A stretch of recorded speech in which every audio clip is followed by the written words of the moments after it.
Llegó el momento de la entrevista estelar en Habla Caracas. Seguimos con esta semana dedicada a hablar del 31 de marzo del año 2001. Ayer conversamos con el educador, historiador venezolano Leonardo Carvajal. Mañana lo haremos con un educador, un investigador de la educación, Mariano Herrera, que tiene una visión muy particular y va a compartir con nosotros su análisis acerca de los acontecimientos. Tendremos también a la representante de FENASOPADRES, Nancy Hernández de Martín, analizando las sociedades de padres y representantes en la Venezuela actual. El jueves tendremos un programa lleno de activistas. Tenemos 5 o 6 invitados de los que fueron los promotores, ese equipo que organizó, que hizo posible la acción del 31 de marzo. Y hoy a uno de sus promotores fundamentales. Se trata del ingeniero venezolano Félix Guinán. Félix, muy buenos días, un gusto saludarte. Elías, buenos días, ¿cómo estás? Gusto en saludarte, ¿cómo te ha ido? Félix, cuéntanos cómo llegas tú a Chacaíto, o sea, ¿cuál es la historia previa? Tú eras un papá de unos muchachos, ¿cómo es tu historia personal? ¿Cómo alguien que estaba en el mundo de su trabajo profesional, ya vinculado a la comunidad en la que vives de toda la vida, pero cómo llegas a organizar un acto como el de Chacaíto con 10.000 personas? Bueno, primero, un gran saludo y también porque le dijiste a Pedro que era un entrevistado muy especial. Claro. Mira, la verdad era que ese año escolar del año 2000,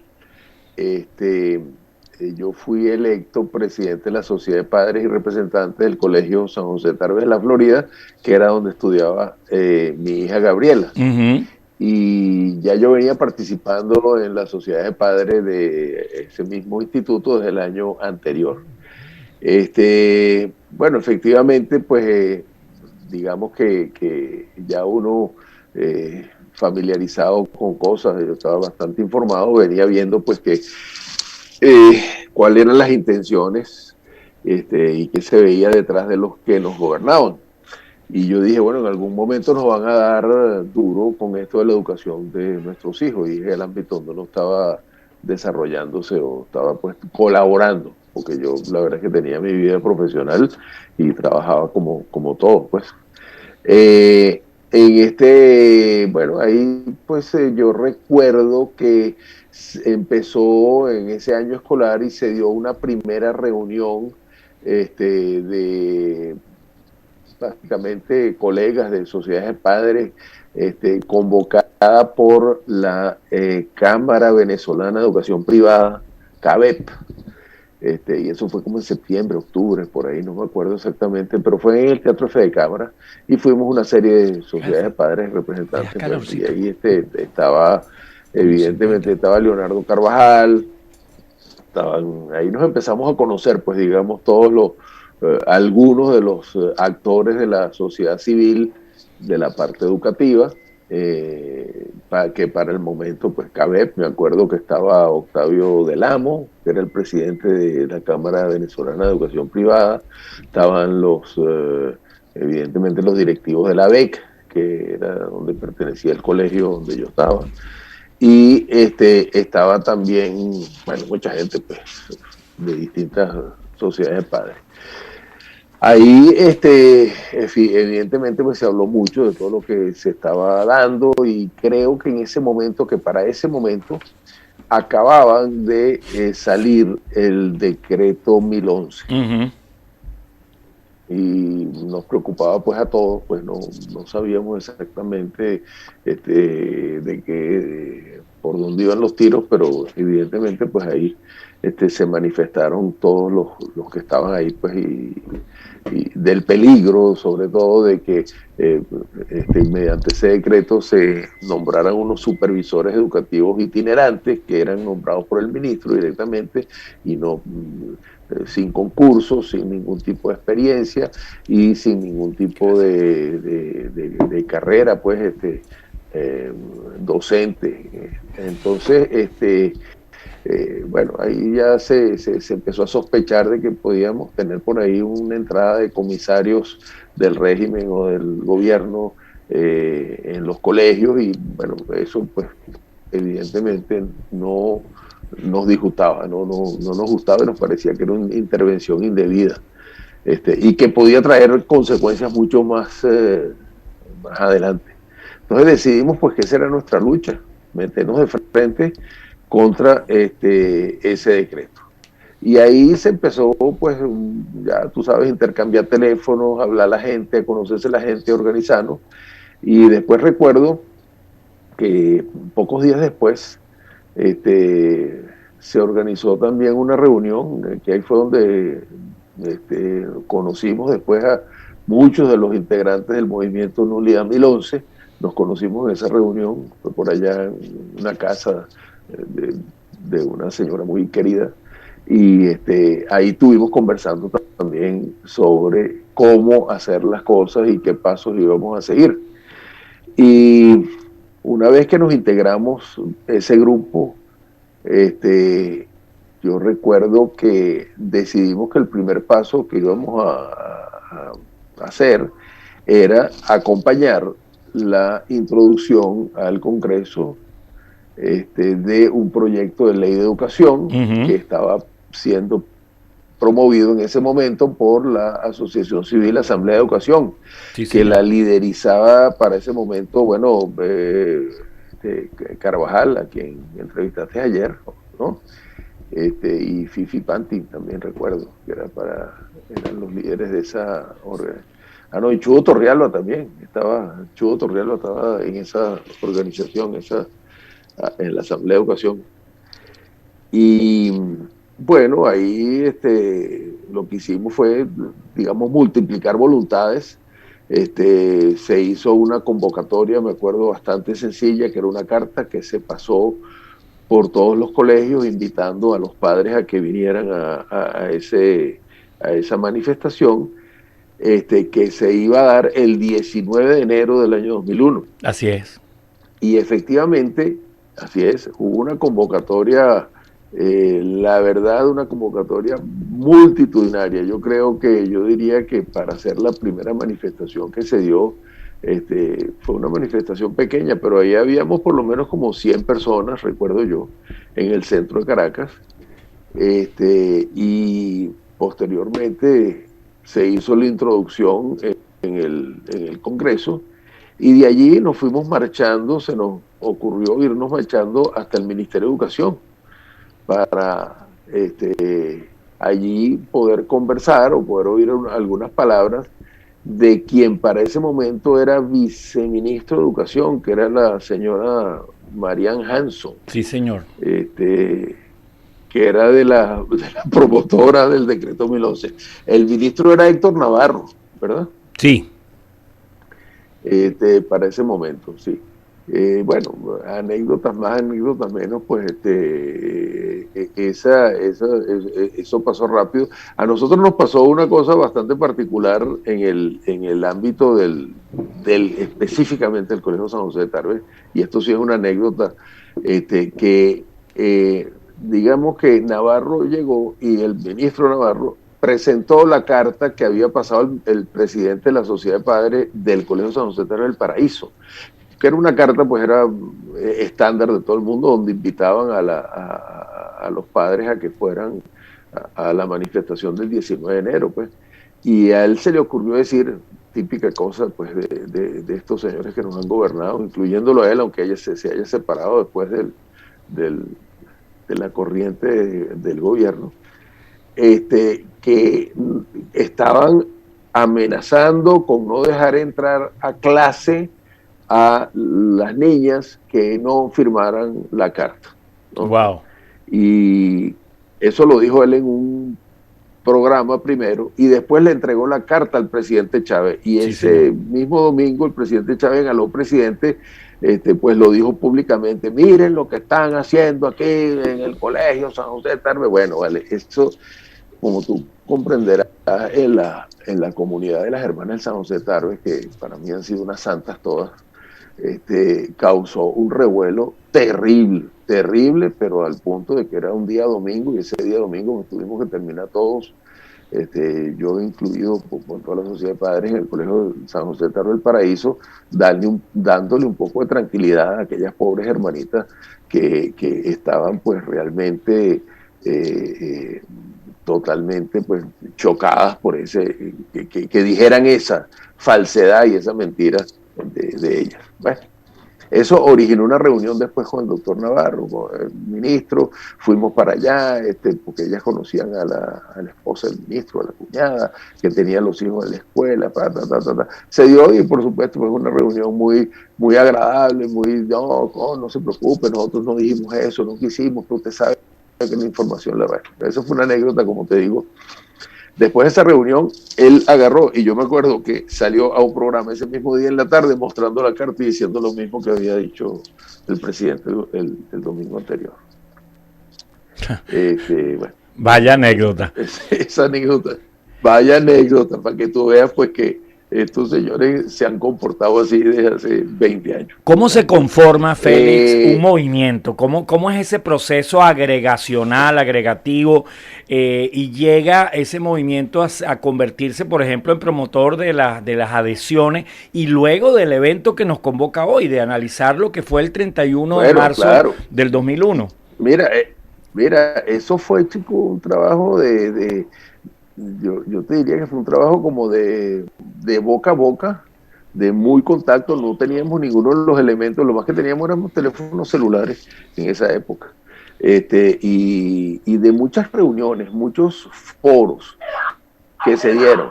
Yo no sé si tú recuerdas, en aquel momento se daban foros en todos los colegios, iba Leonardo Carvajal a un foro, y íbamos muchas personas, tú mismo viviste a muchos foros, ¿quién más daba foros? Me acuerdo Juan Manuel Rafali, etcétera, etcétera. Pues entonces se daban muchos, digamos, y la gente iba porque la gente quería saber realmente qué había que hacer, qué se podía hacer, y nosotros pues fungíamos como unos, yo no diría como unos líderes, sino como unos guías, unos guías de la gente que le decíamos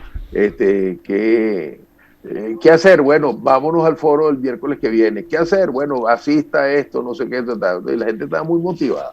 ¿Qué recuerdas de Chacaíto, del 31 de marzo, Félix? Muchas cosas. El 31 de marzo lo más que recuerdo era, primero, la planificación que hicimos muy detallada de haber ido al sitio unos días antes, ver dónde íbamos a poner la tarima, planificar por dónde iba a entrar la gente. También la gran cantidad, hicimos varias reuniones antes de esa, obviamente con todas personajes iguales que uno, pues de la sociedad de padres, y organizamos comisiones, las comisiones de seguridad, la comisión de que iba a atender a los medios de comunicación, los que iban a atender, etcétera, toda la logística aquella, aparte de que también teníamos, no sé si tú recuerdas que esa no fue una concentración solamente aquí en Caracas, sino que logramos que se hiciera en varias ciudades de Venezuela. Casi 30. Con gente, pares nuestros que estaban en los distintos sitios, y bueno, esas concentraciones fueron concentraciones que aunque no fueron como la de Caracas, donde sí reunió a varios miles de personas ahí en Chacaíto, se reunieron en distintas plazas, yo diría que todas concentraciones, entre 100 y 1000 personas iban a esas concentraciones. Y tuvimos comunicación telefónica con esas personas. Bueno, fue un gran esfuerzo logístico que se hizo de organización, pero la verdad es que como yo siempre decía en esas reuniones, realmente fue sencillo porque mucha gente colaboraba y mucha gente estaba dispuesta a hacer un gran equipo de trabajo. Aquí realmente fue muy fácil hacer y fijar todas tú sabes, pues las actividades que teníamos cada uno que hacer y que deberían hacerse para que eso saliera bien. Creo que una de tus frases preferidas en la época era esa: es muy sencillo. A mí me preguntaban siempre, pero bueno, ¿cómo hacemos esto? No, vale, eso es muy sencillo, le decía. Y arrancamos por ahí. Bueno, también hay que tomar en cuenta que nos reuníamos semanalmente, presencialmente, y por teléfono, bueno, muchas veces se hablaba mucho, ¿te acuerdas? Félix, ese año, como decía yo, era un trabajo todo a tiempo extra, porque todos trabajábamos y me acuerdo que a las 6 de la tarde ya uno empezaba entonces en esta actividad extra cátedra. Félix, ese mismo año y como producto de la acción legal que presentaron los promotores de esta iniciativa, se logra el desmantelamiento del decreto 1011, es decir, ese movimiento que se llamaba Nulidad 1011, logra sus objetivos, ¿no? Como un ícono, una vanguardia de la sociedad civil en Venezuela. Claro. 20 años después, ¿cuál crees tú que es la agenda? ¿Cuál es la agenda, Félix, de los padres, de los representantes 20 años después? Bueno, yo creo que la agenda de los padres y representantes 20 años después sigue siendo la misma. Yo no creo que ha cambiado. Es decir, la agenda tiene que ser seguir luchando digamos, con mayor ahínco en lo que quieren que sea la educación de sus hijos. Yo creo que los padres eso no deben abandonar ni deben creer que por el hecho que efectivamente han cambiado los tiempos, los padres deben de seguir organizados y bueno, y seguir luchando en lo que creen, que es la educación de sus hijos, que era lo que nosotros queríamos en ese momento para nuestros hijos. La mejor educación que se le pueda dar, sea en colegio católico, en colegio laico, lo que sea, pero una buena educación de calidad, que era que era por lo que nosotros luchábamos, ¿no? Una educación, no me acuerdo cómo era el lema, pero me acuerdo que decía libre, no sé qué, y de calidad. Libre, democrática y de calidad. Libre, democrática y de calidad, así es. Entonces, bueno, Félix, esa es la misma agenda, esa agenda no ha cambiado. Félix, ese movimiento que se llamó Nulidad 1011, luego mutó, luego evolucionó, el jueves quizás vamos a hablar de eso con varios de sus activistas, mutó hacia ser el movimiento, la red de madres, padres y representantes que continúa muy activa. Pero no ocurrió lo mismo con las sociedades de padres y representantes. Hoy por hoy, ni remotamente en la educación privada existe una organización como la del año 2001. ¿Qué ha pasado, Félix? Mira, la verdad es que no te sabría decir. Yo no te sabría, yo no. Si bien creo que la red de padres y madres y representantes ha seguido muy activa, yo sí te puedo decir que en algunas comunidades educativas en las que yo todavía participo de alguna manera, siempre están muy pendientes de los lineamientos que dicta la red de padres, están muy pendientes de escuchar eso. Ahora, evidentemente yo no sé, pues yo creo que sí hubo regulaciones después posteriores que como que, yo no sé si es que no ha habido el empuje realmente de las sociedades de padres o los mismos colegios, pero creo que las sociedades de padres siguen existiendo.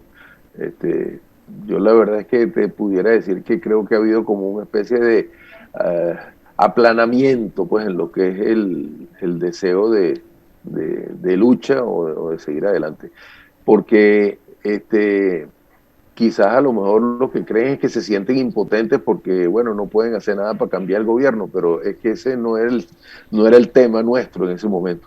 Nosotros en ese momento no era que queríamos cambiar el gobierno, nosotros lo que queríamos era luchar porque la educación de nuestros hijos que fuera de calidad, democrática, como dijimos, libre, democrática y de calidad, y por eso luchábamos y por eso hacíamos lo que estábamos haciendo, ¿no? Independientemente que en otro ámbito estuviéramos haciendo una lucha política porque no nos gustaba el gobierno, pero realmente estábamos enfocados en lo que era nuestro camino. Mi recomendación sería retomar esa lucha desde esas trincheras que se llaman la sociedad de padres y representantes. Gracias, Félix Guinán. Gracias por habernos acompañado, por haber sido nuestro entrevistado en el momento estelar aquí en Habla Caracas. Agradecido. Perfecto, Elías. Muchas gracias y a tu orden, pues. Hasta luego. Saludos a la familia, don Félix. 8 de la mañana en punto. Igualmente. Hoy con Félix Guinán, mañana con el educador venezolano Mariano Herrera. El jueves usted va a conocer a varios de los activistas que promovieron esa importante gesta y el viernes vamos a tener análisis sociopolítico. Vamos a hablar con Nancy Hernández de Martín y también con el politólogo venezolano Luis Salamanca. Un gusto haber compartido con ustedes. Será entonces hasta mañana. Nos vamos, pero recuerda que de lunes a viernes, de 6 a 8 de la